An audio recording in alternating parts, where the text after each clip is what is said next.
Good morning, Boker Tov, everyone. Welcome back to 10 Minutes of Meaning. We are learning Iggeres HaRamban. We have completed Mesilas Yesharim. We've pivoted to be studying the incredible letter of the Ramban to his son from Akko, from Israel, all the way back to Spain. The Ramban has promised us if we read it once a week, let alone if we read it every day, and we live it every day, the bracha that we will find in our lives. I want to thank our generous sponsors of 10 Minutes of Meaning, Shmuel and Esther Shayu. It's in honor of their parents and their children. So far, we've not actually started Iggeres HaRamban, because the Ramban introduces his letter to his son with a pasuk of Mishlei with the words of Shlomo HaMelech.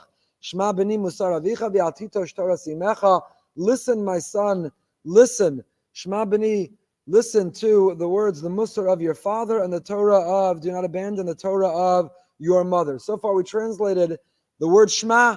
Shema doesn't mean to hear, it means to understand. Shomea ka'ona, the whole din, the halach of Shomea ka'ona only works if the one who's listening understands what's being said. So Shema doesn't just mean audibly to hear, it means listen. Listen, be open. We spoke about the significance, the importance, the prerequisite to personal growth is the capacity to listen.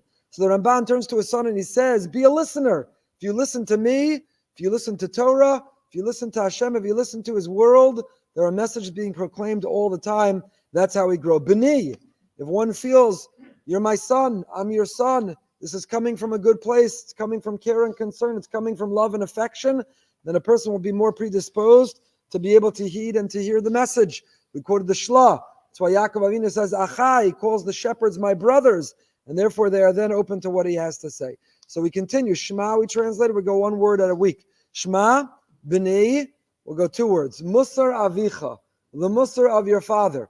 Now if I would have asked you, who gives musar and who transmits Torah? Between the mother and the father, who's the source of musar and who's the source of Torah? One might have concluded the Torah is the father. That's who you sit and you steig with. The musar, who raises you, is the mother. So what did Shlomo HaMelech mean? Why is the Ramban invoking this pasuk? What is the musar of the father and what is the Torah of the mother? So the Rashi in that pasuk says that listen to musar avicha. Rashi says it refers to the basic text, the rules of Hashem, as recorded in the Torah Shebechsav and the Torah Sheba'al Peh. The Torah of the musar of the father is a reference to Torah. Torah Shebechsav, Tanakh, Chumash, Torah Sheba'al Peh. Torah Sheba'al Peh, which is of course the blueprint of our lives. What is the Torah of the mother, says Rashi?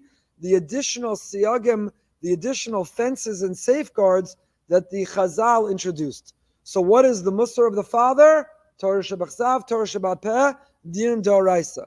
What is the Torah of the mother? Adhere to the fences of Chazal. When the rabbi said in every generation, here are the guardrails, here are the safeguards, here's the way of avoiding the pitfalls, don't fall off the cliff, don't fall off the edge, here's the way. So Rashi says, that is what is the Torah Simecha. That is Rashi. Rav Avram Shor quotes from Rav Shamshon Falhirsch a different understanding. What does it mean, the difference, Musar Avicha Torah Simecha? He says the word aim, mother, comes from the word im, which is if. The mother's role is primarily in the area of uncertainty or contingency. The mother's contribution in raising a child will affect his future. That the mother is the aim helps resolve the im.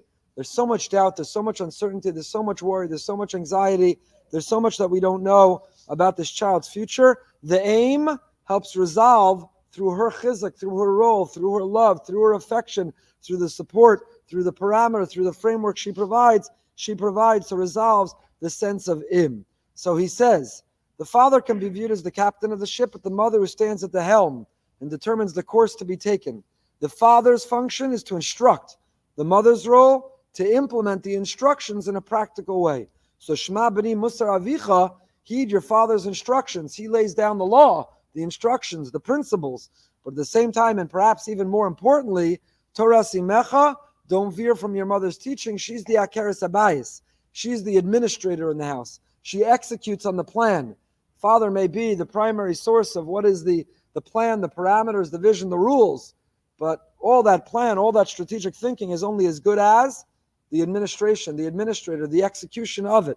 The mother's the Iggeres HaBayis. She knows how to manage it, how to execute it, how to fulfill it, how to make it reality, how to make it happen. It's a very similar sentiment that is communicated by Rav Soloveitchik. Rav Soloveitchik It's published in Tradition, 1978. He offered a hesped to his machatenis to the Rebbitzin of Tolna, the Tolna Rebbe's wife, the Rebbitzin of Tolna. And in his hesped for her, he said the following, very powerful words. I share his own words. People are mistaken in thinking that there is only one Masorah, and only one Masorah community, the community of the fathers. Said the Rav, it's not true. We have two Masoros, two traditions, two communities, two Shalshalas HaKabbalah, two chains of tradition.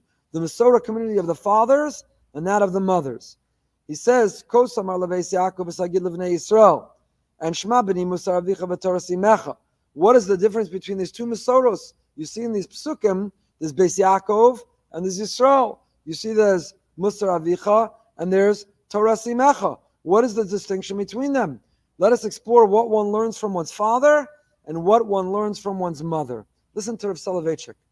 From one's father, one learns how to read a text, Torah, Talmud, how to comprehend, how to analyze, how to conceptualize, how to classify, how to infer, how to apply. One also learns what to do or not to do, what's morally right, what's morally wrong. The father teaches the son the discipline of thought, as well as the discipline of action. Father's tradition is an intellectual, moral one. That is why he's identified with musar, the biblical term for discipline. What is Torah Simecha? What kind of Torah does the mother pass on? I admit, says Rav Soloveitchik, I'm not able to define precisely the Masoretic role of the mother. Only by circumscription may I hope to explain it. Permit me to draw from my own experiences. I used to have long conversations with my mother. In fact, they were monologues rather than a dialogue. She talked, and I happened to overhear. What did she talk about? I must use a halachic term in order to answer this question. She spoke of Inyana Diyoma. I used to watch her arranging the house in honor of a holiday. I used to see her recite tefillah. I used to watch her recite the Sedra every Friday night. I still remember the nostalgic tune. I learned much from her. Most of all, I learned that Yiddishkeit expresses itself not in the formal compliance with the law, but in a living experience. She taught me there is a scent, a flavor, a warmth to mitzvos. I learned from her the most important thing in life, to feel the presence of the Almighty and the gentle pressure of His hand resting upon my frail shoulders. Without her teachings, which quite often were transmitted to me in silence, I would have grown up a soulless being, dry and insensitive. Soloveitchik's describing his mother. Now understand that Rav Soloveitchik didn't attend the yeshiva. All that he was and all that he learned, he received from his father, and he records the experience of sitting and steiging and poring over learning and the hasmada and everything that he absorbed that was transmitted from his father. His father was his Rebbe, was his teacher of Moshe Soloveitchik. And yet, here he is, despite being not in the yeshiva. He had a Chabad Malamed who once his father tested him and realized all he was learning was Tanya and nothing else. That's when his father took him under his wing and started teaching him. Nothing wrong with it. The Rav loved and recited Tanya Bal Peh the rest of his life. But that's when Rav Moshe started teaching his son, started teaching Rav Yashaber. He learned all from his father, and yet here he is describing that without her teachings, his mother, I would have grown up a soulless being, dry and insensitive. The laws of Shabbos, for instance, were passed on to me by my father, the part of Musar Avicha. But Shabbos as a living entity, as a queen, was revealed to me by my mother, part of Torah Simecha. The father knew much about Shabbos. Mother lived Shabbos, experienced her presence, and perceived her beauty and splendor. The fathers taught generations how to observe Shabbos. The mothers taught generations how to greet Shabbos, how to enjoy her 24-hour presence. So how the Rav describes Musar Avicha and Torah Simecha. And it's critically important for our time to know that each offers their energy. Women shouldn't try to take on the role of the men. The men shouldn't try to transmit or take on the role of the women. There's a musar of Avicha and there's a Torah of Imecha. There's a masculine energy and there's a feminine energy. And they're equal but different, significantly different. And if we confuse them and complicate them and try to even blur the lines and differences between them, we do a disservice to ourselves, to our children, and to the future. We have to maintain those significant differences because each has what it needs to contribute.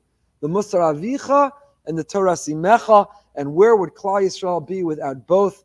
That's what Shlomo HaMelech was communicating. That's what the Ramban introduces to his son, Shema B'ni Musar Avicha al Titosh, Torah Simecha. Listen and learn to your father. Sit and steig with him. Make your way through Torah Shebachsav and Torah Shebal Peh. But al titosh, when you smell the scent, the flavor, the vibrant, dynamic, living Yiddishkeit of the mother, al titosh, don't abandon. Don't walk away. Don't ever forget. Keep smelling, keep singing, keep hearing ringing in your ears. And the combination of the two is the guarantor of the future of Yiddishkeit.